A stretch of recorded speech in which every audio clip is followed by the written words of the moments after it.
taught me how to wash my own clothes, cook for myself. We were on food stamps. In so many ways, I felt abandoned, kind of like neglected. Like in my, I did 17 years in prison. So,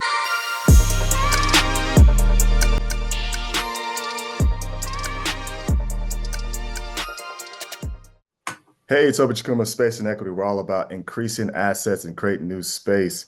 Here today with a dynamic individual, Deric Durden of the Mesquite area.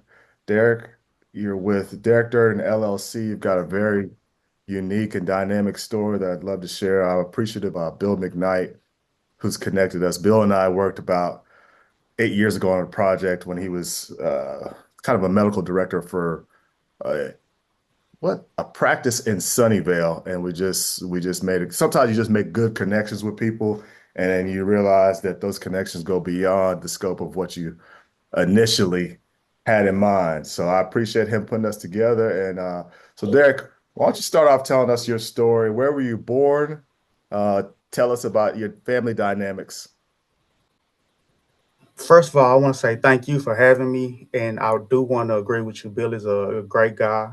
And what he does for me as a mentor through the SCORE program has really helped me to really grow as an entrepreneur.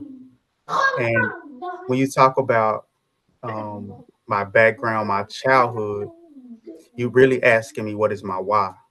Hmm. My why is because I grew up without my mother and father in my life. I was actually raised by my grandmother who instilled certain principles in me, the old school principles of one being independent. She taught me how to wash my own clothes. She taught me how to cook for myself. She taught me a lot about just being a person who is not really dependent on other people because one, she was disabled. So she did what she could. She raised me the best she could. We were on food stamps. She was on a fixed income, but she never let me go without. And she showed me the importance of really just being there and how important it is to have somebody in your life that can really um, point you in the right direction. As far as my family dynamic, like I said, my family dynamic was basically my grandmother. And so, like, just having that strong willed individual who one's going to pray for you, one who's going to really just try to guide you in the right direction. That was so important to me. Even though I didn't listen to everything that she said, I didn't really get it. As a child, you hear these things, these certain lessons, you hear these sayings, and you don't get it because you only get it when you actually get the experience. Because when they telling you it's only knowledge, but when you apply it to your life, that's when it becomes wisdom and understanding. So that was definitely the dynamic of me growing up as a child. I was by myself. My mother had two girls. She was right. My father had two girls. He raised them, but I was by myself.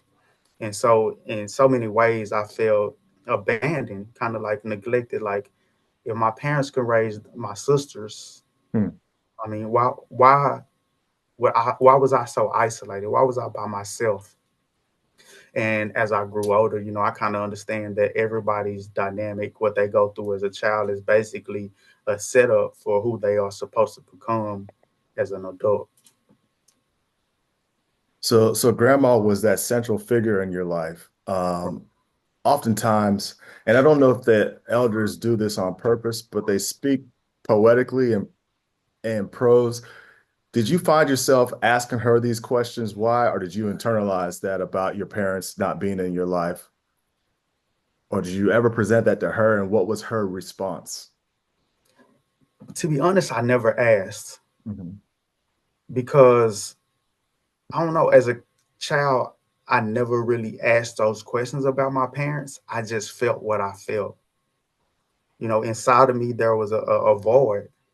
There was a space, a longing to want to be a part of, like, have my parents a part of my life.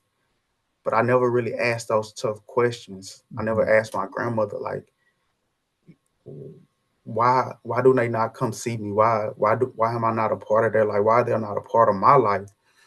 And just experiencing that, and it's hard to internalize that as a kid.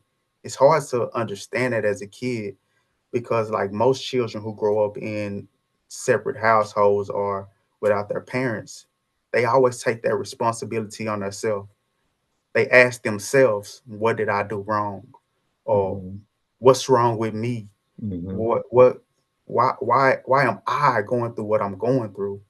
And so to answer your question, no, I never really asked my grandmother. I just internalized that, and that's what created a lot of the things that eventually turned my life in the wrong direction.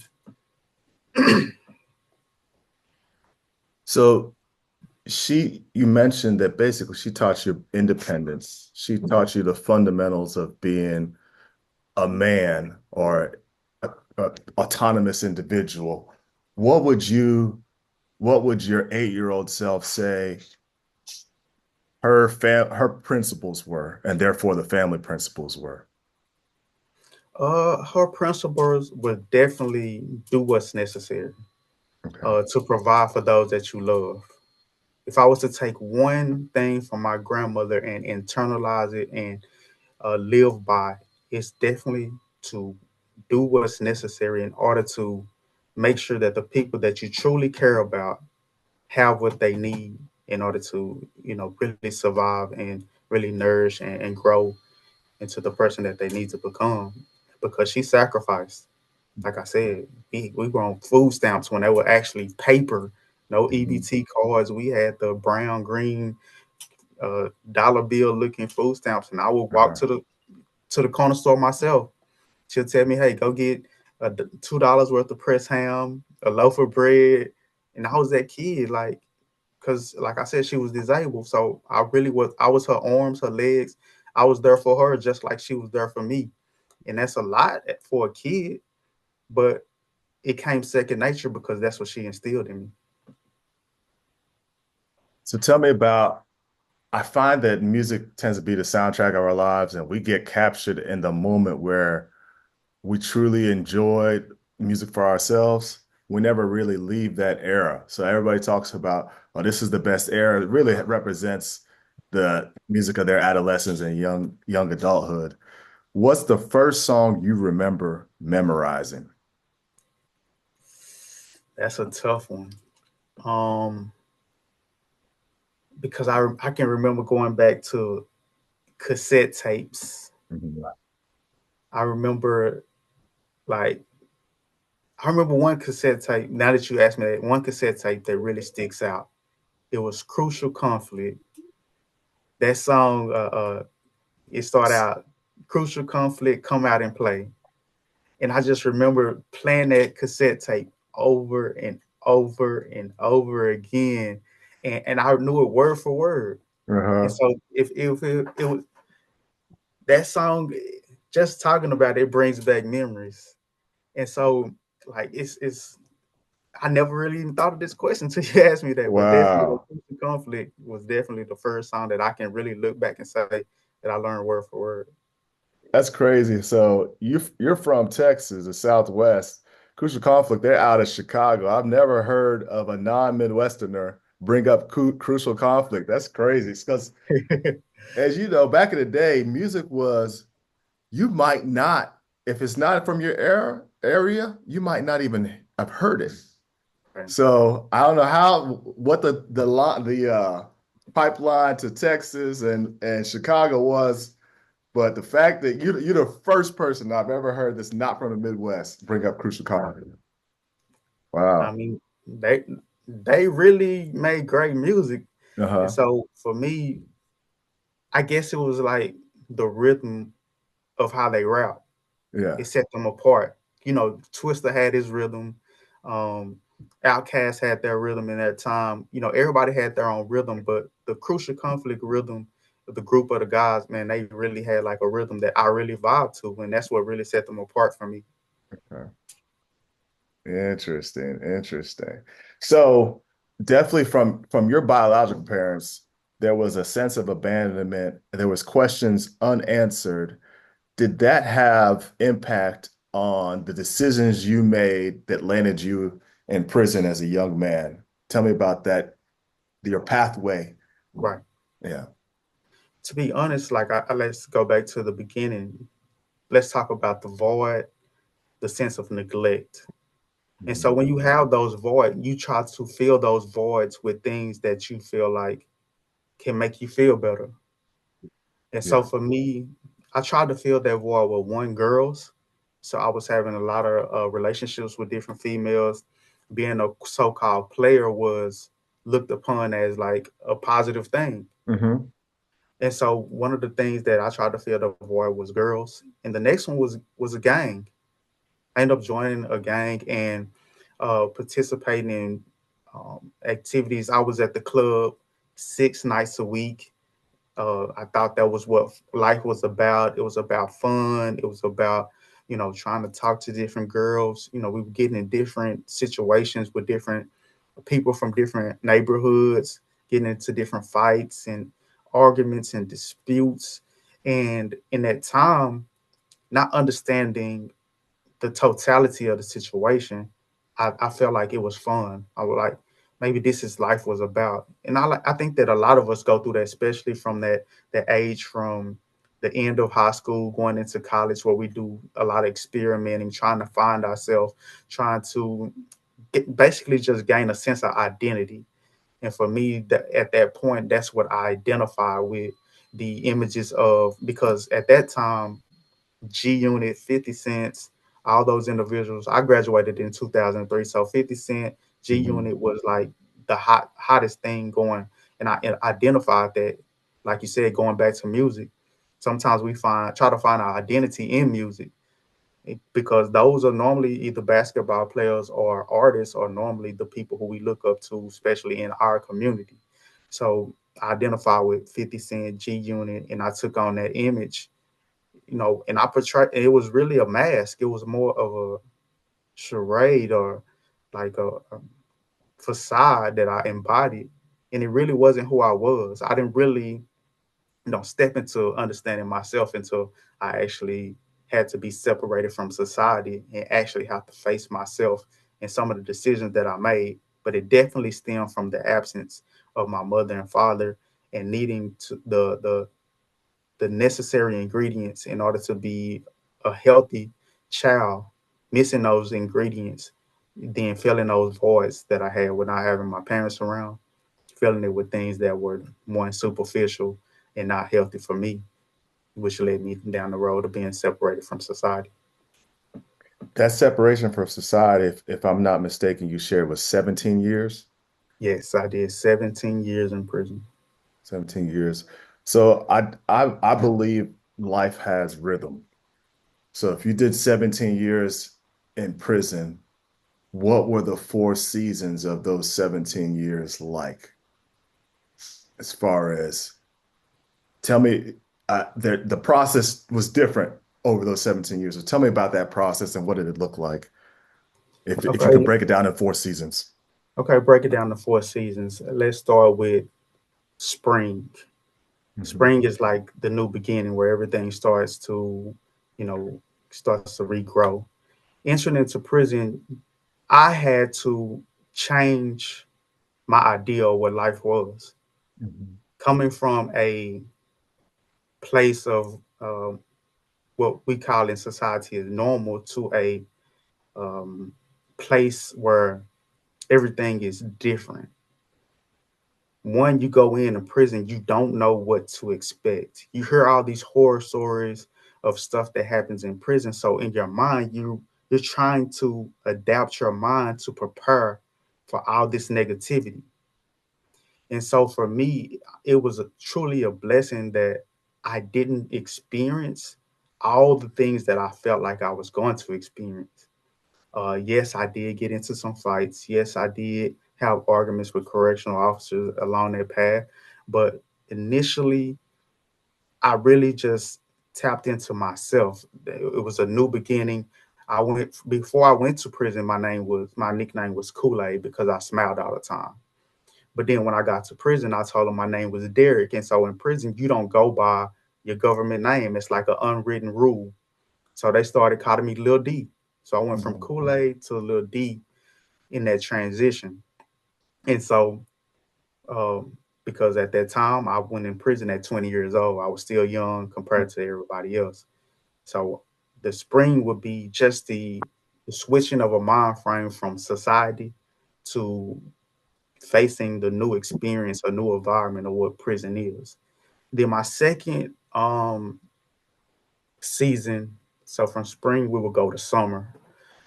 So from I'll say about after that I went into really just getting a better understanding, pointing to myself as far as knowledge, wisdom, and understanding. Mhm. I started going to college, um, and I really just stepped into the courses and classes that they provide inside of Texas prisons, like Bridges to Life and all those Christian-based classes. And I just really started to find a sense of identity within myself. You know, by being isolated, I really didn't have a lot of things to compare myself to. I really had to go introspectively inside myself and just look at my life and say that, hey, I was good just being me. I didn't have to pretend to be anything outside of myself. And so just understanding that, hey, I'm actually a cool guy, even in prison. Um, I was basically the same guy. I played basketball, I dressed well, I just carried myself real respectively. And so just point, and then I started reading books. I over my time inside of prison, I've read hundreds of books, starting off with How to Win Friends and Influence People, The Seven Habits of Highly Effective People.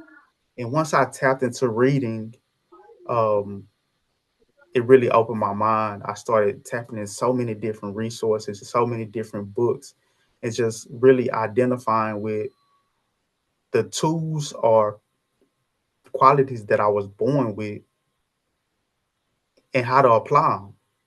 So a lot of times we don't even know who we are, and once we tap into that, it gives us a sense of, hey, let's utilize what we already have instead of worrying about what we don't have. Mm. And so for me, just reading books, gaining that knowledge, and starting applying it to my life, it really just created a new me. That was a foundation of really building a new me.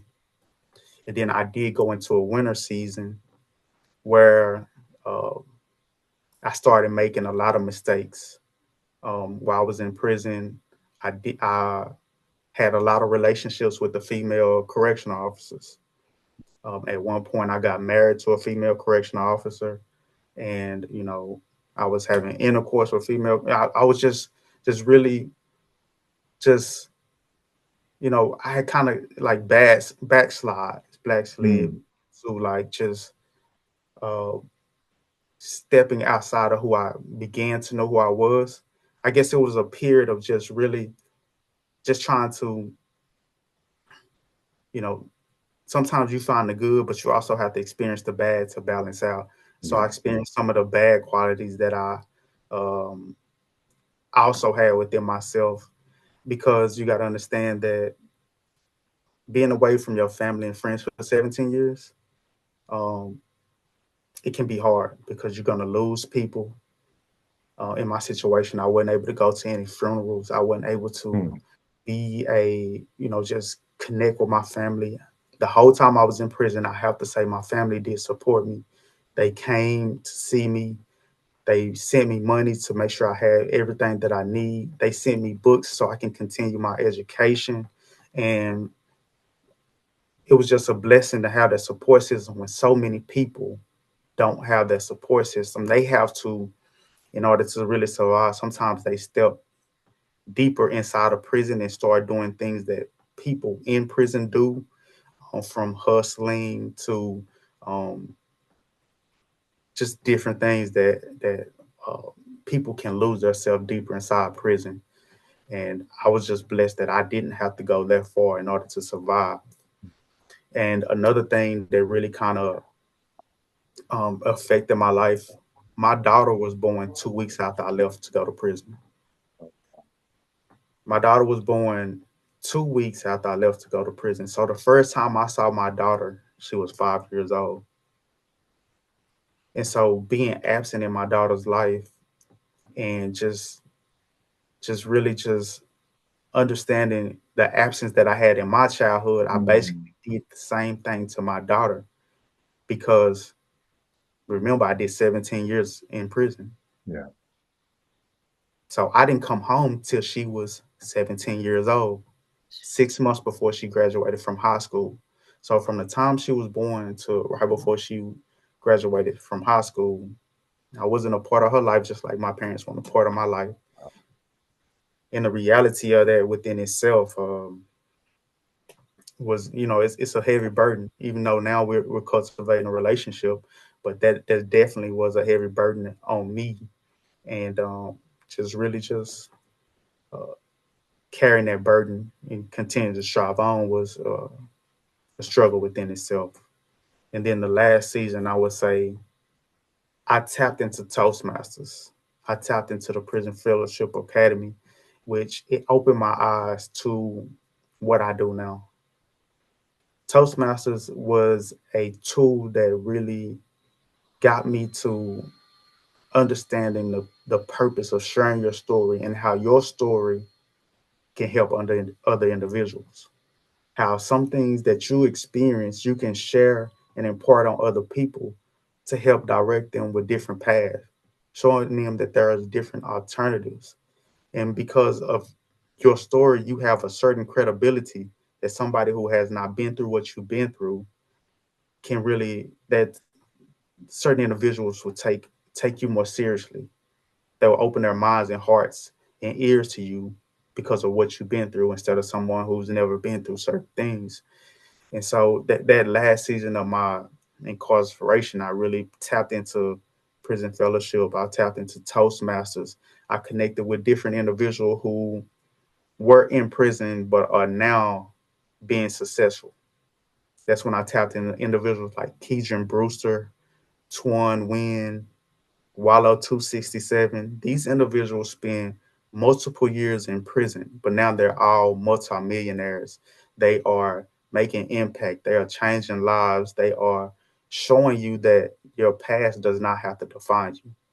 What you've been through is not necessarily a prison, but what you've been through can also be a passport to take you to your purpose and show you what you're supposed to do in life and open so many doors for you. Oh. So you really, my next question was when did you pivot? But it was for lack of a better term, prison was a blooming ground for your life. It's Right. maybe a difficult place to do so, but you evolved as a human being throughout the process. Right. And so when you look at prison, you got to think about being buried. In prison, most people are either buried in a grave or they're planted as a seed. And for me, I felt like I was planted as a seed. I was put in the ground, I was put in prison to really germinate. And so through that process of germinating, I built the strength in order to break through that barrier. And now you see the flower. You see the, as you said, bloom. You see the flower. You see the tree, the fruits of what I was going through that germination process. It was definitely, it wasn't not necessarily a pivot where it was just a one instant where I made that turn, but it was a long ongoing process in order to become who I am and really open my eyes to my passion, purpose, and actually implementing that not only for myself, but seeing the importance of having an impact on other people's lives. You know what's interesting? The life that we live can be very robotic. We're almost like the artificial intelligence that's begins to proliferate. We've already been that, and that we don't actively engage in who we are as an individual, and therefore, how am I supposed to impact this world? How do you that knowing exactly who you are on this planet and knowing exactly how you are to interact and have influence in the world, how do you receive most of your brothers and sisters who that's just a foreign concept to them and almost sometimes there's tension with people who know who they are and have a mission. How do you interact with the majority of the people that are not on that same wavelength? Really, it's just like me. I didn't get it right the first time, so the majority of people are not going to get it right the first time. I definitely implement the idea of grace. You sure that? And just like me, like I said, I was planted, and for me, I have to plant seeds. I can't um, force it on anybody. I feel like we all develop at our own pace in our own time. And so if I'm able to plant those seeds, give an idea here, give an idea there, and once it lands into that fertile soil, then the process of germination will take its own course. And so for me, just really just putting it out there, sharing the information, and as we always hear, when a student is ready, a teacher will appear. And so I stand on that. I believe in that. I truly, because one thing I have to say, one thing I learned is having a group of individuals to mentor you. Right now, I don't have one mentor. I don't have two mentors. I have multiple mentors. Like we was talking about Bill, he's one of my mentors. But I have a mentor in speaking. I have a mentor in all different aspects of my life. And that's one of the key things. Life is not a do-it-yourself project. Mhm. Life is a like they tell us, even for children, raising a child is for the village. And even as and if you understand it, then you know if it's part of the foundation, you have to keep it going. You have to surround yourself with people who can help you, not from a standpoint of you want to take, but just from a standpoint of understanding that there are people who have already done what you're trying to do, and the learning curve can be greatly like changed if you're interacting with individuals who have already took those steps. Like for me, if I wanted to learn more about banking, you are the guy. You know, all the things that you have been able to accomplish. I was watching some of your videos earlier when you was talking about just real estate development, the horizontal from the H, the I's. And I was just listening. I was like, man, this guy's really knowledgeable in what he does. And just, just hearing about banking, like I'm one of those, I'm self-employed. I have my own business. But in order for a business to really succeed, it has to have the correct funding in order to take it to where it needs to go, to pour into the products and pour into the services and pour into the marketing.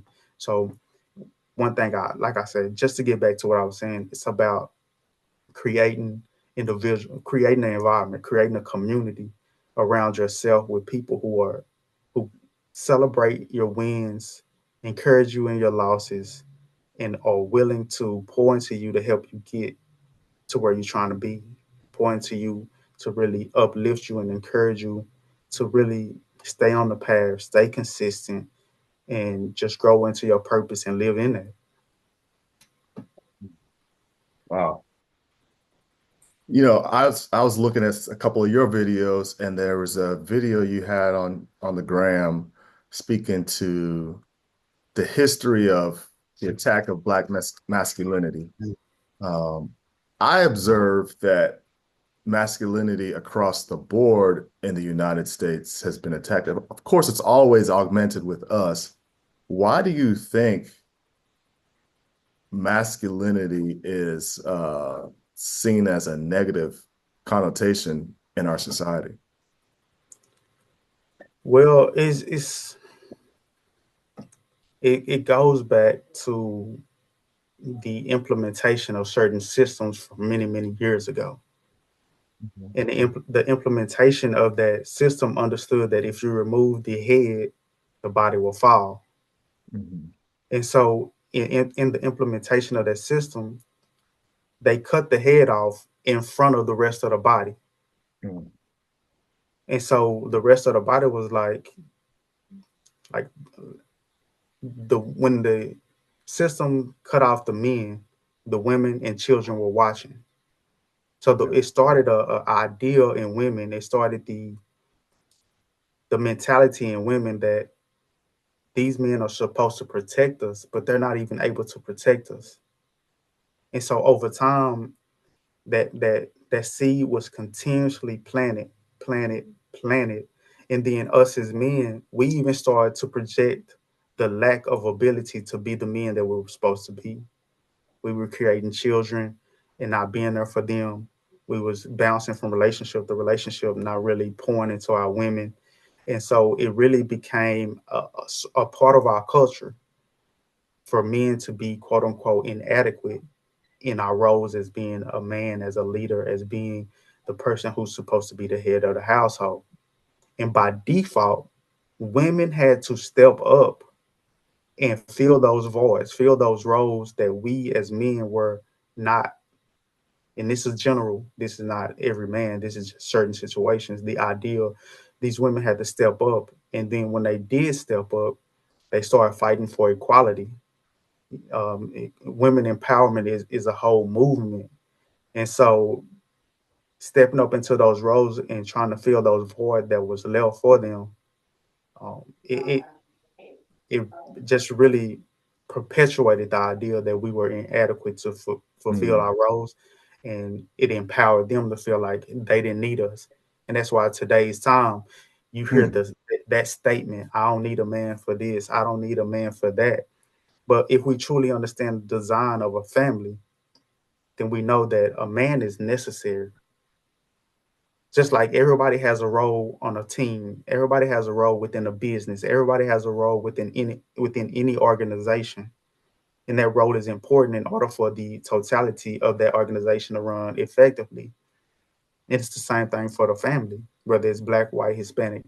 If everybody plays their role, everybody feels their role, then the organization or the family works and functions healthy, and really, it allows room for everybody to blossom and do what they're supposed to do.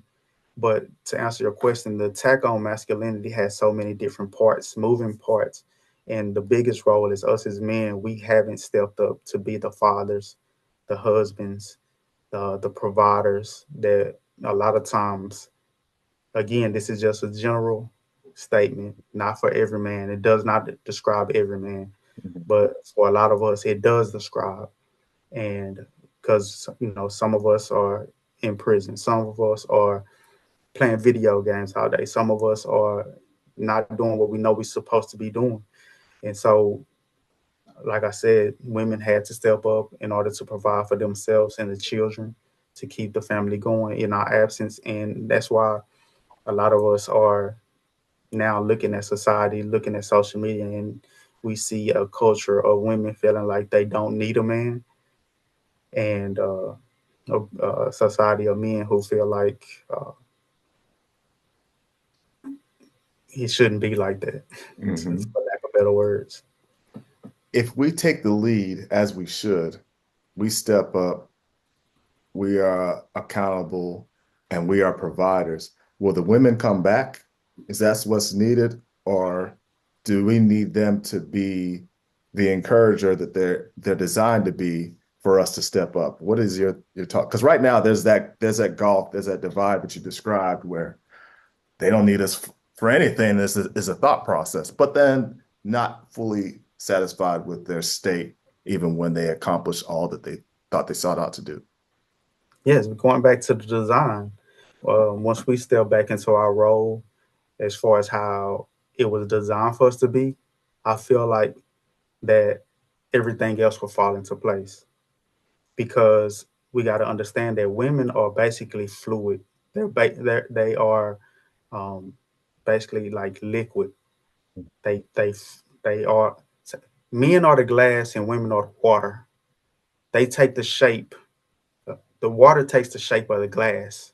Mhm. And I feel like once we get back to our state of where we're supposed to be as men, women would definitely take the shape, fall into their natural order of who that the roles that were truly designed for them, and the functionality of each part would definitely work back together in order to create a functioning whole and system.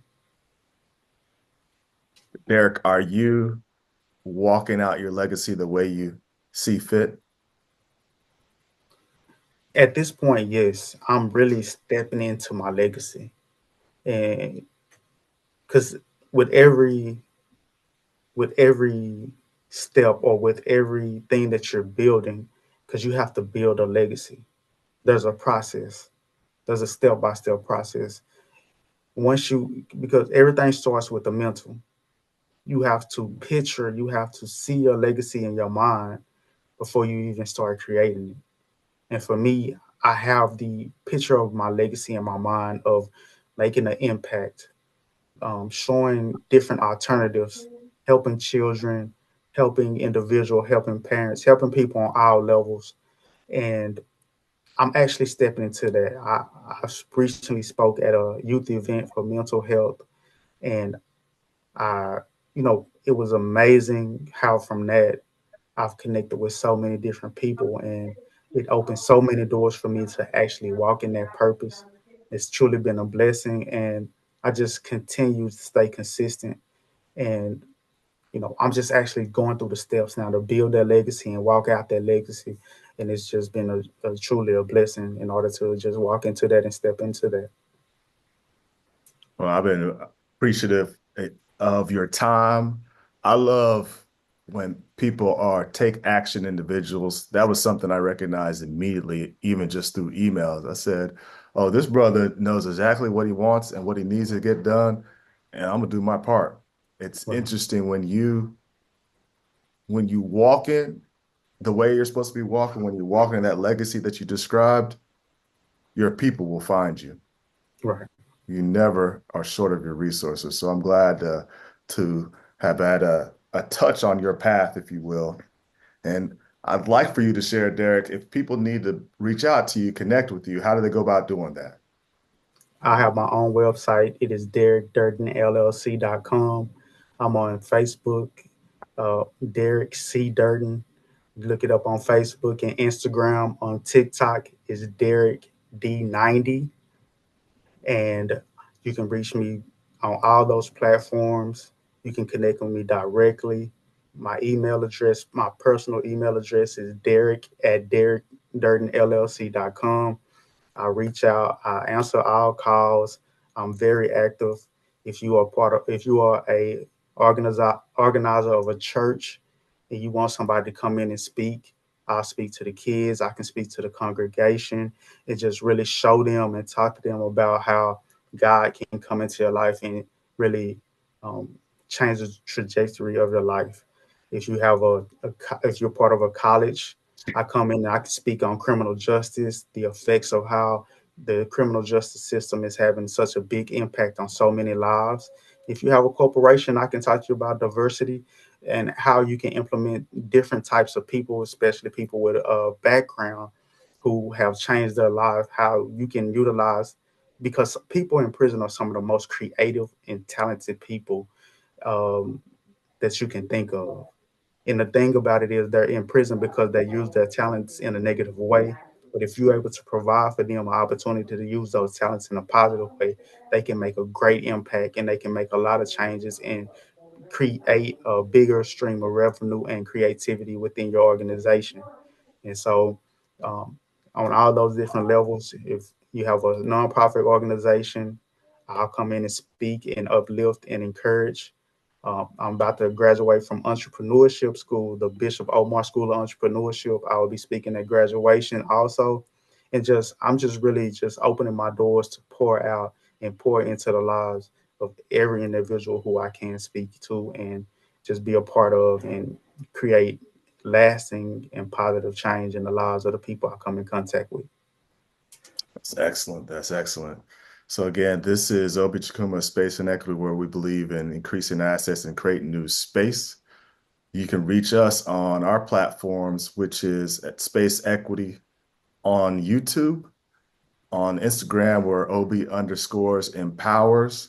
And just to give people an understanding of what we do, I've taken a commercial banking experience of 20 years and translated that into the banker of the culture. So we have $100 million worth of projects that we find sovereign source funds in order to develop those projects, because not every project is cater made for a bank, but you can fund some exciting things through what we do. On the Come Correct consulting side, we support Birth Center and their expansion. We're supporting the development project at Southern University, and we're supporting entrepreneurs as they expand their business. Check us out on our website. We're going to upgrade the website, so by the time this video comes out, spaceequitycorp.com will give you an idea of what we do. We have a 501c3 field of the boardroom, and it's designed for entrepreneurs like Deric and myself to work in community and collaborate and never run out of the capital we need to have the impact that we need to have in this world. We believe when you come correct, they can't stop you. So, Deric, I appreciate your time, man. Thank you for having me.